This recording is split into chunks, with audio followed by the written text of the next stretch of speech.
We're a seafood processor fulfillment house, and we specialize in crab cakes, but we do a lot of seafood items. Last year, my electric bill was $60,000. That's why we looked at the energy efficiency program, and we decided to go with the solar hot water and the refrigeration units and bring our electric bill down.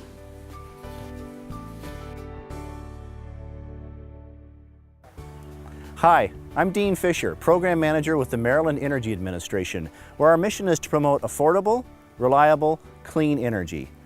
Let's look how the Great Gourmet used energy efficiency measures to run a leader business.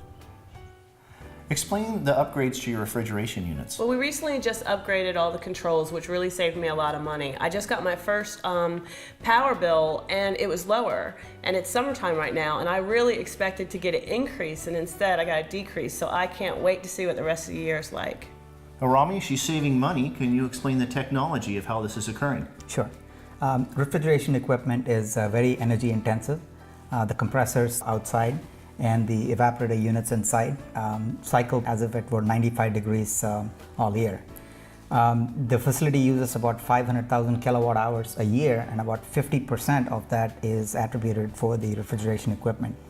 What they did was they installed head pressure controls on the outside compressor condensing units. This allows the head pressure for these units to vary with the outside air temperature, saving energy because the compressors do not have to work as hard. And I understand now, instead of all the fans having to turn at one time, they can all come on incrementally as needed.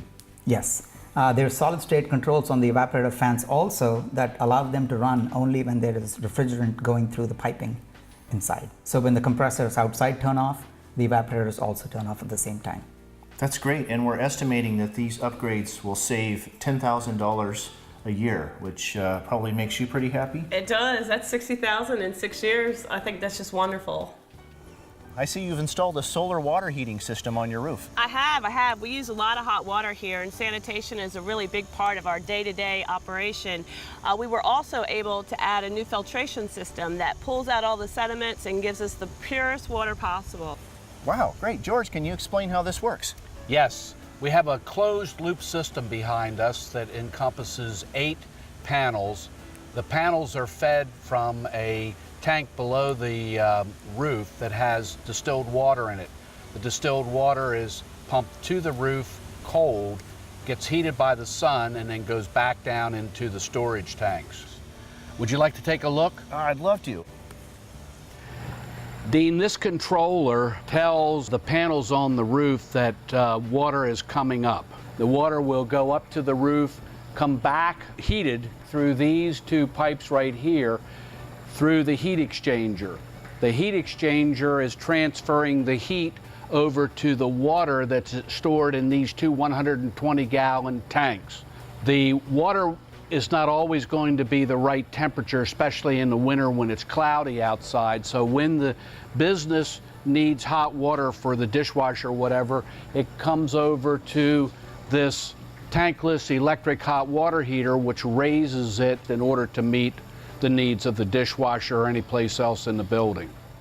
Coupled with other water-related efficiency measures, the solar thermal system will save over 20,000 kilowatt hours of electricity and more than $2,000 a year. This is really amazing. Thanks, Dean. All these coolers are actually going to go out in one day. That's like 7 tractor-trailer loads. Saving energy is saving money. That's putting money in my pocket, and it's helping me grow my business. The Great Gourmet is just one example of how energy efficiency projects are helping to grow Maryland's agricultural businesses. To learn more, visit us online.